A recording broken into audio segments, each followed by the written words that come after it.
A gente recebe visitas aqui no nosso Visor Notícias, a gente traz aqui para conversar. Eu estou recebendo hoje o Claudir Maciel, ele que é ex-vereador, ex-parlamentar, né, já foi presidente da Câmara de Balneário Camboriú, está fazendo uma visita aqui para a gente. Tudo bom, Claudir? Seja bem-vindo. Tudo bem, prazer imenso estar aqui no Visor Notícias, né? Meu amigo Everton, que já conheço há muito tempo, né? Muito tempo. Ele sempre convida para vir aqui, a gente acabou nunca encaixando o horário, né?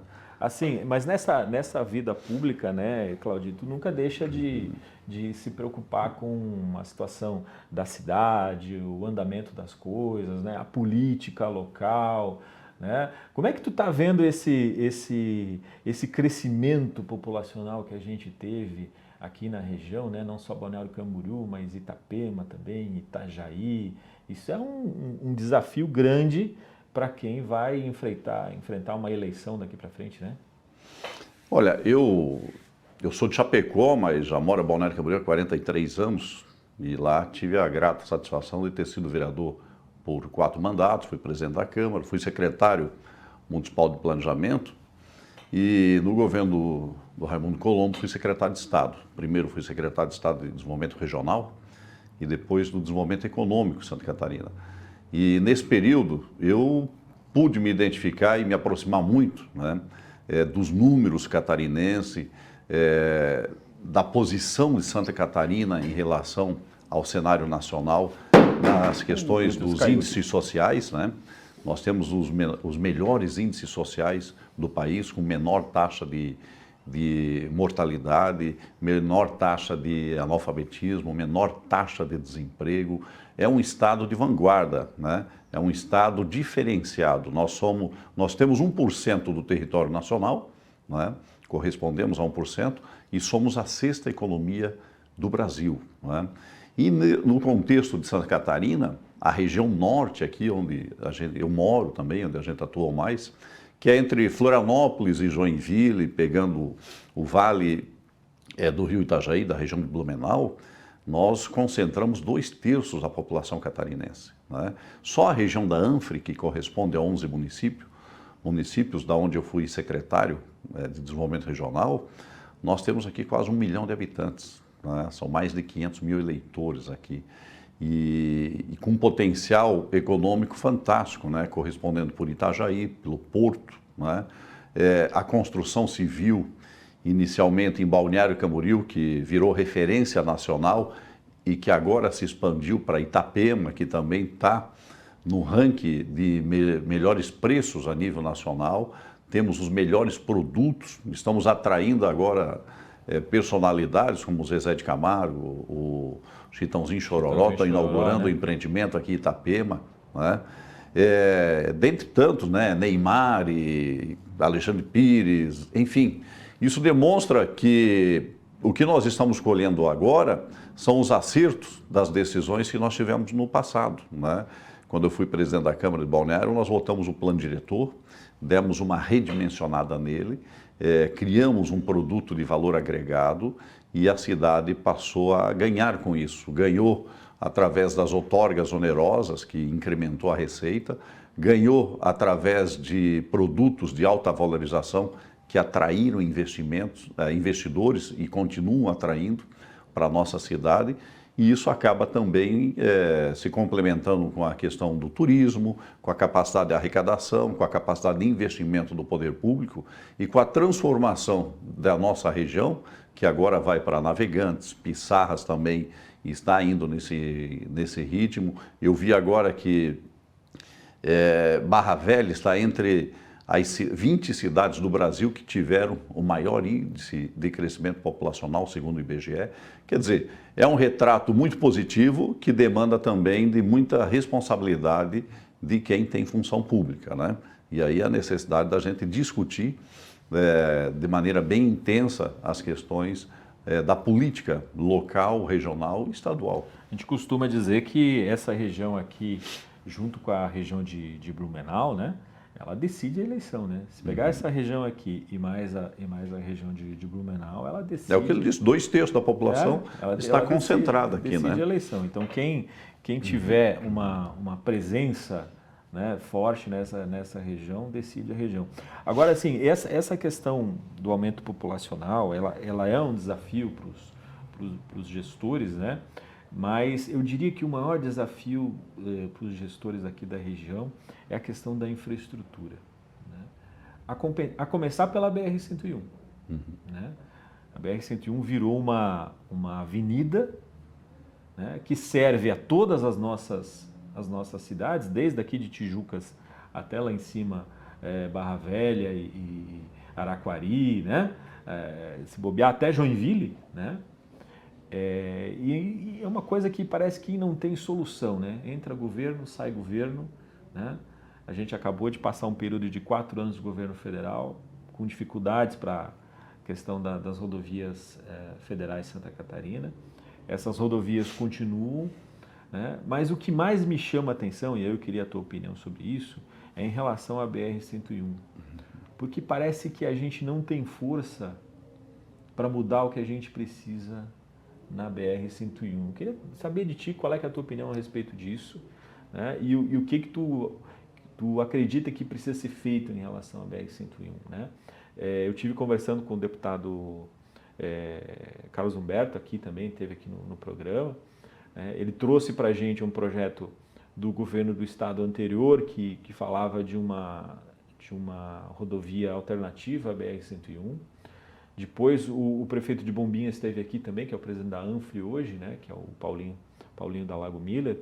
Ele também trouxe uma informação de que seria feito o projeto de alargamento, terceiras faixas, né, e conclusão das marginais, né? Eu sou bem sincero, eu acho que a gente tem que ter uma estrada e é para ontem, e não pode demorar 15 anos que nem o contorno de Florianópolis. Então, o Brasil é muito jovem ainda, né? E até a década de 50 não produzia nenhum prego, tudo era importado, né? E a BR aqui foi inaugurada em 68. Na época não se imaginava que cada cidadão teria um carro, muito menos que cada cidadão de classe média pudesse ter 2, 3 carros, né? E o resultado está aí. Nós temos uma saturação dessa rodovia, que já foi duplicada em 98, né, no governo Fernando Henrique, mas que ainda não é suficiente, né? E a alternativa é isso aí, né? Investir na questão do transporte, isso é uma alternativa muito grande, muito importante, interligar a nossa região através de um modal de transporte de qualidade. Se você vai para Nova York, vai para Paris, vai para Londres, você só anda de metrô, né? E são cidades grandes lá, são cidades lá que tem mais população do que toda a nossa região, ou até o nosso estado, né? Nova York tem muito mais gente morando lá do que o estado de Santa Catarina, que tem 7,5 milhões de habitantes, né? Então é possível sim resolver muito dessa questão de saturação através de um transporte eficiente e de qualidade. O problema é que as nossas prefeituras trabalham aí com uma visão de 50 anos atrás, né? Que é aquele ônibus grande, né? Ineficiente, que pega você de um lugar e leva a lugar nenhum, né? E que não foi modernizado, né? Não há investimento do poder público. O poder público não tem essa questão de mobilidade como prioridade. E a né? solução me parece que tem que ser regional, né? Não adianta só Mas cada prefeitura pode começar entre si, né? E as prefeituras precisam dialogar entre elas, né? Os problemas de transporte, de saúde, né? De segurança são problemas comuns a todos os municípios que precisam ser resolvidos, né? E claro, o governo do estado precisa investir numa via alternativa. O governo anterior apresentou um projeto, chegou a licitar esse projeto, e eu acredito que isso precisa ser seguido, né? Precisa ser tomado como prioridade, né?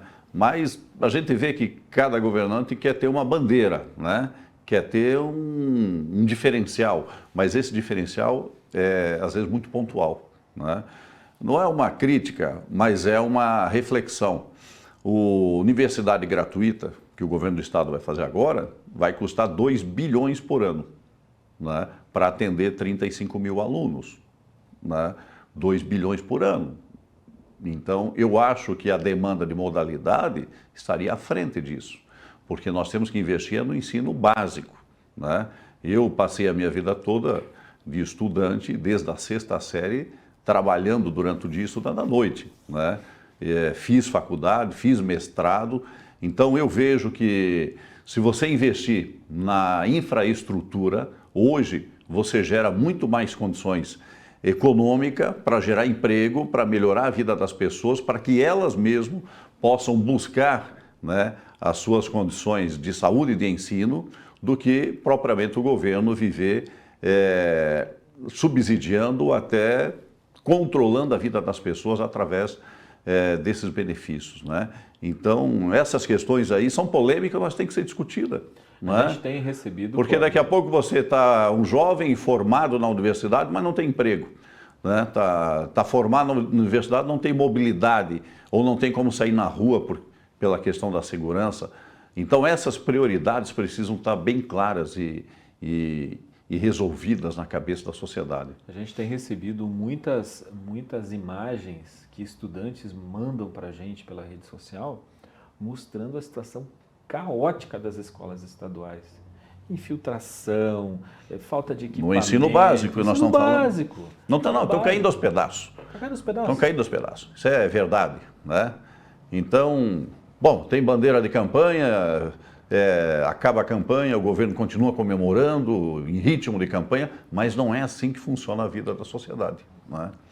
Então, o governo não tem dinheiro para investir nas estradas, né? Mas de repente tem dinheiro para cumprir um compromisso de campanha eleitoral. É uma situação complexa, né? Eu acho complexo. Você faz um esforço para colocar um compromisso de campanha em marcha, mas não olha para a prioridade das estradas estaduais. Não olha nas demandas reprimidas que já se tem, né? Como a precariedade das escolas estaduais, como a precariedade da mobilidade, né? Nós estamos tratando aqui de uma principal rodovia que tem no estado, que é a BR-101, né? Aí fica cada dia mais... Exatamente. Olhando por esse prisma, você pode olhar para a questão da segurança pública também, né? Porque a quantidade de policiais militares que se aposenta todos os anos não é a mesma que a gente consegue colocar para dentro dos batalhões. Me parece que nós temos 9.000 policiais no estado. Acho que é isso. Mas deveria ter 17. E aí a gente tem, né, Balneário, Itapema e Itajaí, né, numa situação, eu diria, complexa do ponto de vista da segurança pública. Porque se não é as prefeituras investir nas guardas, né, nas guardas municipais, para fazer a ronda básica diária, né, aqui em Itapema estão dando segurança para as escolas, né? A prefeitura contratou, vai entrar agora dia 15, uma equipe particular para substituir a guarda que está empenhada hoje em fazer a segurança das escolas, né? E quando eu vou a São Paulo, e me chama muita atenção isso, né, eu me sinto... Você vai ter gente que vai me criticar, mas eu me sinto seguro. Em São Paulo? Quando eu estou na rua de São Paulo, né? Minha filha mora em Santos. Uhum. Eu vou para Santos, eu me sinto seguro. Por quê? Porque eu ando na rua, eu olho para o lado, viatura. Eu olho para o lado, dupla de PM caminhando. Na praia de Santos, então é uma loucura. Olha só. É PM para todo lado, né? Tem base, tem viatura, né? Você vai andar à noite, cada quilômetro de praia tem uma viatura, né? E aqui, né, a gente está à mercê de câmera de segurança. E não deveria funcionar assim. Não, a câmera está ali, mas não tem quem leia. Né? Não tem quem monitore, né? Monitore. Então é só né? Uma fake news. E tu é de Chapecó, eu também sou. Aham. Né? Eu me criei, né, andando pela Avenida Getúlio Vargas lá em Chapecó, vendo o Cosme e Damião, né, a dupla de policiais, patrulhando a Avenida Getúlio Vargas. Quando eu saí de Chapecó, que eu vim trabalhar em outras cidades aqui de Santa Catarina e fora do estado, eu comecei a tipo, tá, mas não tem mais? Né? Não, é que se aposentaram e tal. Então, essa questão da segurança pública, é claro que ela não pode ficar, eu sou adepto de que ela não pode ficar só na mão do Estado, ela tem que ser uma responsabilidade das prefeituras, do governo federal também tem que se envolver, mas você reestruturar essa questão da PM nas cidades eu acho fundamental. Né? Assim, ó, eu achei que o Brasil tinha entrado numa discussão importante, né, sobre o reordenamento jurídico-administrativo do país. Né? Hoje, do bolo arrecadatório, 67% fica em Brasília. Né? E aí vai vindo a cascata, né? Os municípios correspondem a 13% dos impostos. Né? E as decisões cada vez estão mais no nível do município. O Estado, você conhece uma obra que o Estado tenha feito? Recentemente, não. Não, e nem antigamente. Né? Uma obra de impacto para os catarinenses, não se sabe. A última né? obra a gente não... O que o Estado fez foi obras que recebeu dinheiro do governo federal. Então, basicamente, é obra do governo federal. Mas o Estado em si, com a arrecadação que tem, ele não tem nenhuma obra de impacto. Na nossa região não se conhece. Não tem nenhuma obra de saneamento. Uma grande escola construída. Em Balneário foi feito, há algum tempo atrás, o Centro de Eventos. Custou 120 milhões, mas com dinheiro do governo federal e uma participação do município. O Estado foi intermediário disso. Né? O Estado, na verdade, não resolve a questão da segurança, não resolve a questão da educação, não resolve a questão da saúde, porque os municípios têm que se virar por conta própria, né? Não ajuda Itapema, não ajuda Balneário, não ajuda Itajaí. Então, o Estado tem que ser revista essa posição dele, né? Ou fortalece os estados, invertendo aquele pacto federativo de arrecadação, ou passa-se dinheiro diretamente para os municípios. Está mais com cara de intermediário do que qualquer outra coisa. Intermediário, né? Está de apêndice ali. De apêndice. Agora vamos falar um pouquinho de Balneário. Balneário Camboriú é uma cidade que tem, vamos dizer assim, um crescimento que está fora da curva, se você for olhar a maioria das cidades brasileiras, né? E na questão da construção civil, é um momento em que, né, já está se desconstruindo aquilo que se construiu há 10 anos atrás para poder abrir espaço, né? Como morador lá da cidade, o que tu acha que precisa organizar melhor por lá hoje? Eu vejo assim, e participei disso, Balneário é um case de sucesso. É uma cidade que se encontrou um modelo que deu certo. Né? Tem uma qualidade de vida diferenciada, a cidade tem uma geografia muito interessante. O que eu vejo que o poder público precisa é ter mais agilidade nas decisões. Porque nós crescemos a 3,8% ao ano, o Estado cresce em torno de 2%. Né? Então nós crescemos quase o dobro do que cresce o Estado de Santa Catarina e a média dos municípios brasileiros. Né? A tomada de decisão da nossa cidade ela tem que acompanhar esse crescimento. Né? Então nós estamos tendo problema de mobilidade também, questão de transporte, questão da saúde. Nós temos uma estrutura de saúde que não está dando conta de crescer na mesma velocidade que as pessoas estão procurando. Né? Então, essas prioridades sociais precisam ser destacadas, acompanhada de planejamento e tomada de decisão de uma maneira bem mais rápida. Né? É uma questão duas questões que me chamam a atenção, né? Até essa questão vale para Itapema também, né?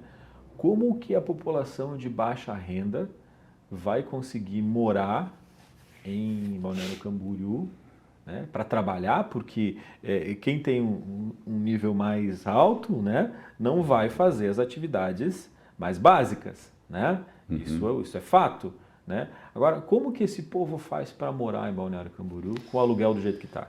Então, você faz uma colocação muito interessante, é basicamente o eixo da minha discussão. Né? Tudo na vida tem os dois lados. Né? Às vezes uma desgraça se torna uma bênção. E às vezes uma bênção pode se tornar uma desgraça. O que Balneário Camboriú se vocacionou para ser uma cidade, vamos dizer, elitizada, atraindo gente de alto poder aquisitivo e crescendo nessa velocidade, ela acabou por se tornar uma cidade excludente. Nós temos hoje cerca de 150 mil habitantes e 150 mil habitantes, se você ganhar 10 mil reais por mês é um bom salário, mas você não pode comprar um imóvel em Balneário. Né? O imóvel mais barato que você vai achar lá é em torno de 800 mil a 1 milhão. Se você for financiar 1 milhão, você tem que comprovar 35 mil de renda. Você tem que pagar uma parcela aí de 12 a 15 mil reais. Então você não vai conseguir mais viver em Balneário. E a cidade precisa repensar isso. Eu costumo dizer que numa festa não é só o camarote que movimenta, não. Tem que ter a pipoca também, né? O povo precisa estar inserido nisso, né? As pessoas não podem, que trabalham, que dependem de trabalhar, não conseguem mais morar em Balneário. Porque o preço dos imóveis está alto, o aluguel também fica alto, quem não pode comprar um imóvel também não está podendo pagar o aluguel. E aí elas estão se deslocando para morar em outra cidade, né? Prova disso é o crescimento de Camboriú, né?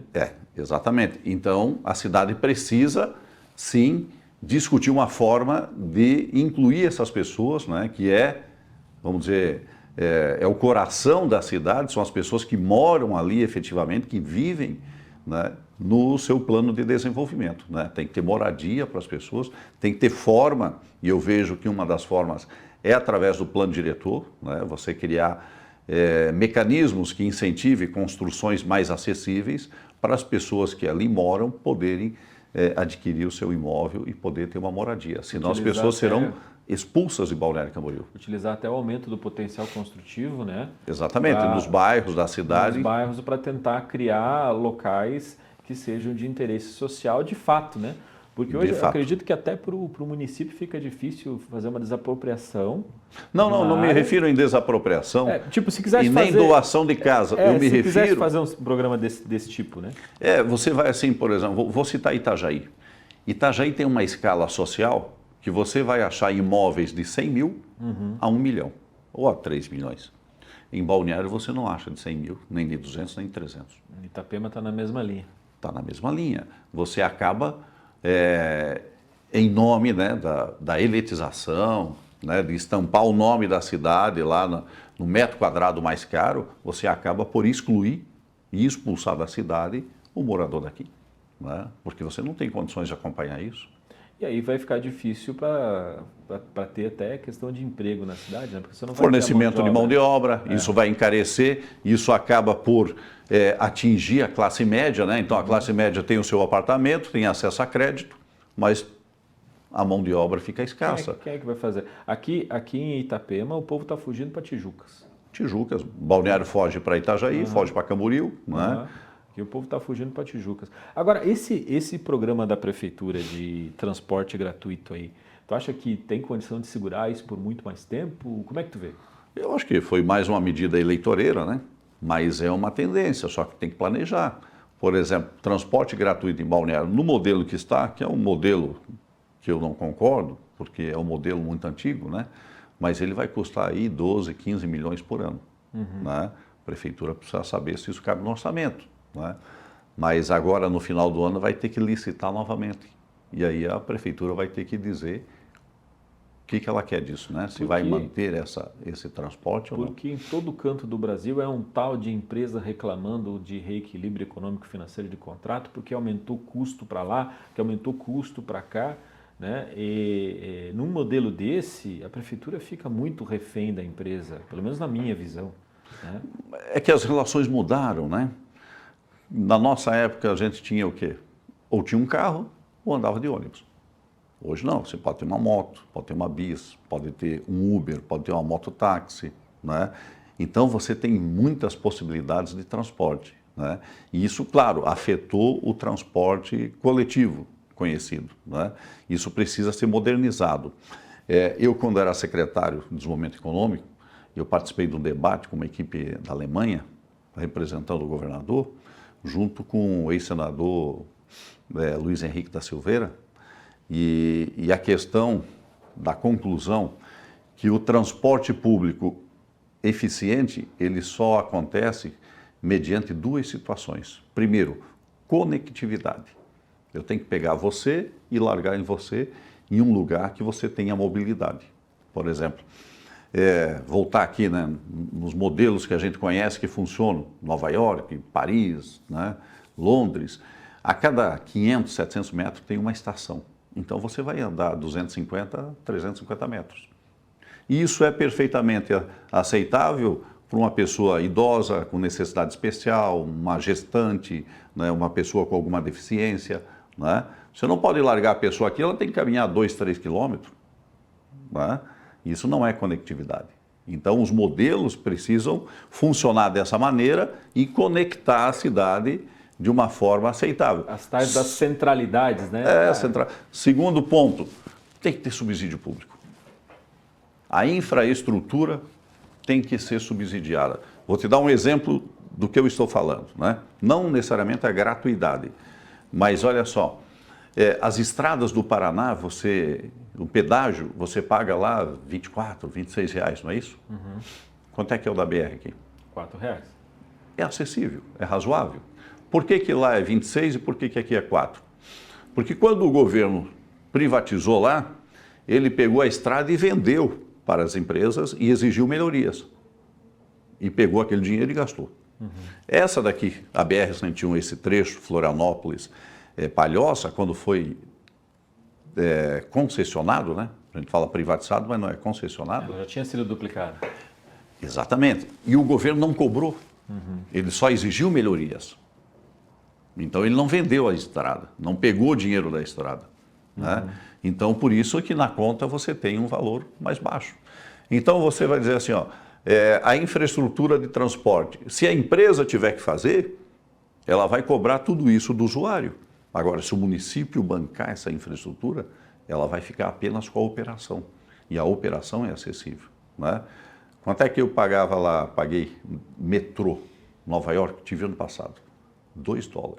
Você anda a cidade inteira, aonde quiser. Esse é o transporte que a gente gostaria de ver. Mas é questão de rapidez, de segundos, né? Minutos para você atravessar Manhattan inteira.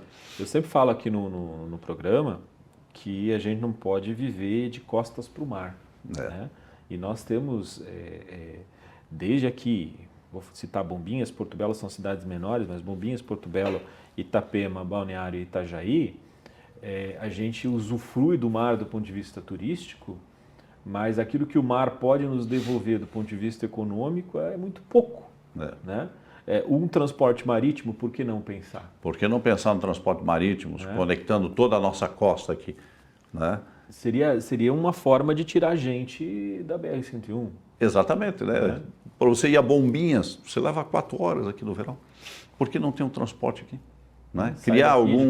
Sai de Balneário, sai de Itajaí. Exatamente isso aí. Né?